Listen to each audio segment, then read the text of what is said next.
My name is Kobe Bryant, 17 years old, with the hunger, the motivation, and the desire to be the best possible basketball player that I could be. With the 13th pick in the 1996 NBA Draft, the Charlotte Hornets select Kobe Bryant from Lower Merion High School in Pennsylvania.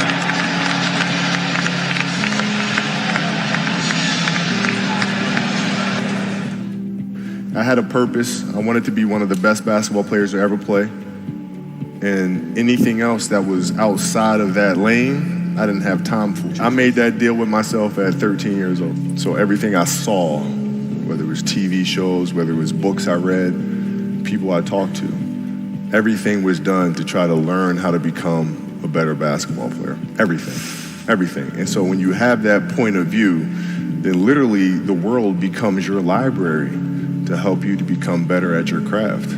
So at 13 years old, I had a I had a kill list. And so, they used to do these rankings. It was Street and Smith basketball rankings.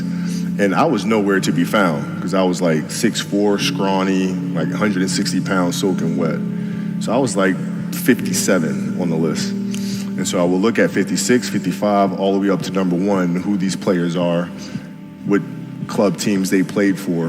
So when we go on an AAU travel circuit, I got to hunt them down, right? And so that became my mission in high school, is to check off every other person, all those 56 other names, hunt them down and knock them down. You got to look at the reality of the situation. Like for me, it's not, you kind of got to get over yourself. Like, it's not about you, man. Like, okay, you feel embarrassed. You're not that important. Like, get over yourself. Yeah, that's where you go. Get over yourself, right? Like, you're worried about how people may perceive you, and like you're walking around and it's embarrassing because you shot 5 air balls.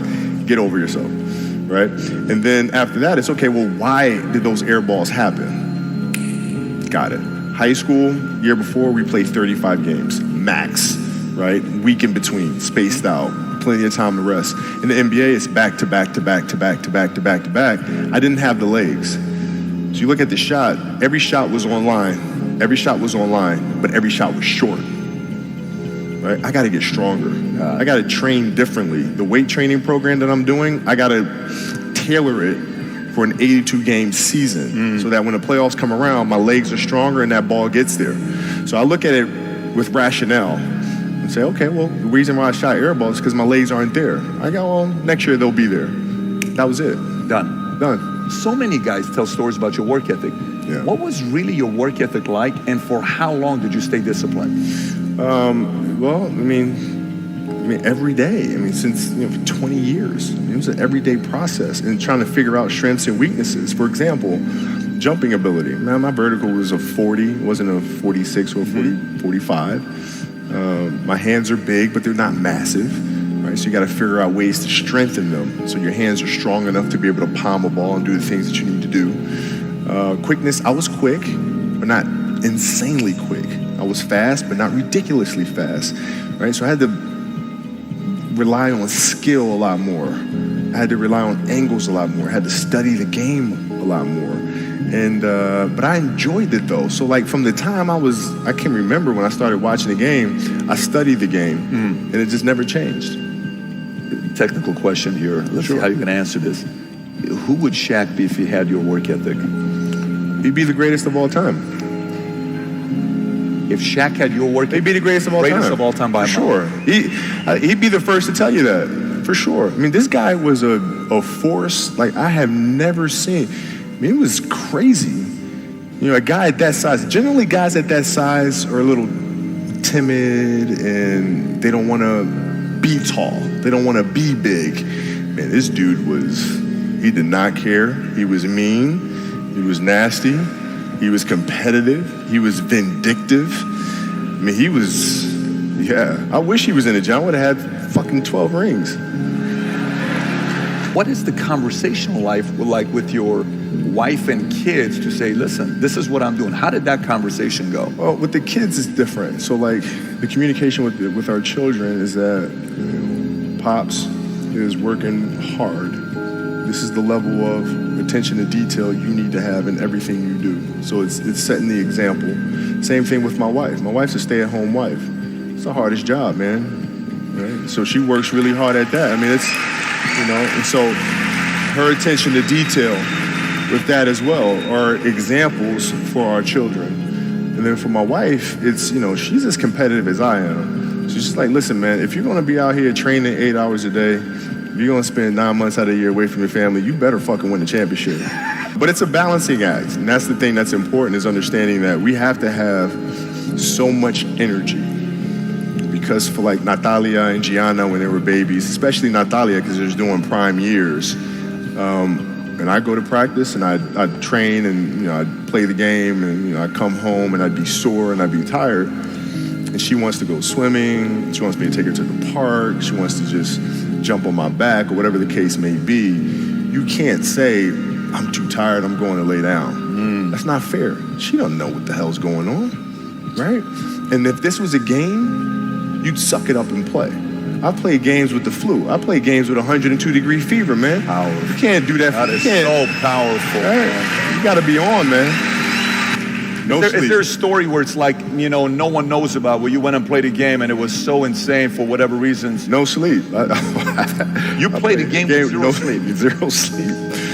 Zero sleep. It's like, kids, Natalia had a certain, health situation or what have you, and you're staying up all night, and then you got to go out and perform because fans don't know, teammates don't know, nor do they care, nor should they, that you've been up all night. You got to perform, right? And so you just got to go to work, man. So, you got a lot of people paying their hard-earned money to come watch you perform. It's your job to be in shape. It's your job to be strong enough to perform at that level every single night. And as a competitor, I'm not ducking shit.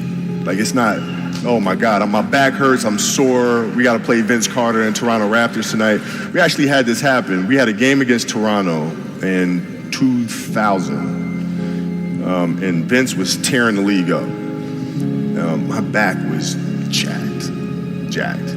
But like the perception of that, like, what?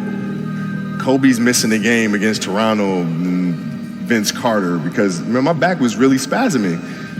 But people will be like, what? Oh, he's ducking Vince. Excuse me? No, I don't think so. So I would be in the layup line like, okay, there's a lot of days where, you can rest and recover. Today ain't one of them. Your back can bother you any other day. That shit ain't bothering me today. Wow. He gonna have to see me today. Yeah. Amen. Yeah.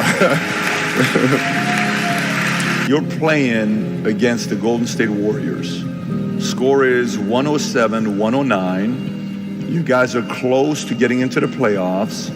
You know exactly what happens in the game. You go up, you're about to take your shot, and then all of a sudden, boom, Achilles happens, right? He went and hit the free throws, and then you walked off the stage, and then you got the surgery done. How the hell do you tolerate that kind of pain? I use this. I tell this example, and I think this is the best way to explain it. You have a hamstring injury, you pull your hamstring really, really badly. You can barely walk, right? Let alone play anything.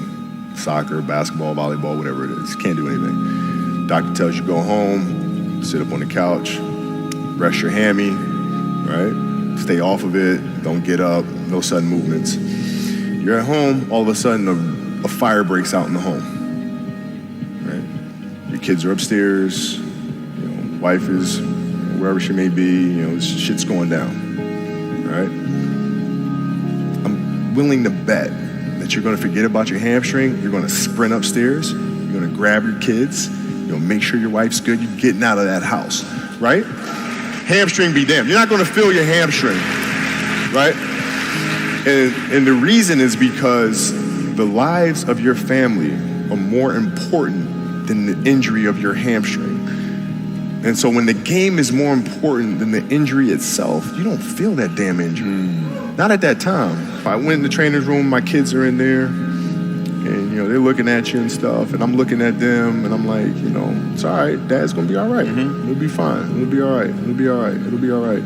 As a parent, you gotta set the example You gotta set the example. This is another obstacle. This obstacle cannot define me. It's not gonna cripple me. It's not gonna be responsible for me stepping away for the game that I love. I'm gonna step away on my own terms. And that's when the decision was made that, you know what, I'm doing it. I'm doing it. As parents, you gotta lead by example. If you want your kids to do whatever it is they want to accomplish in life, you have to show them. You can't. You got to show them.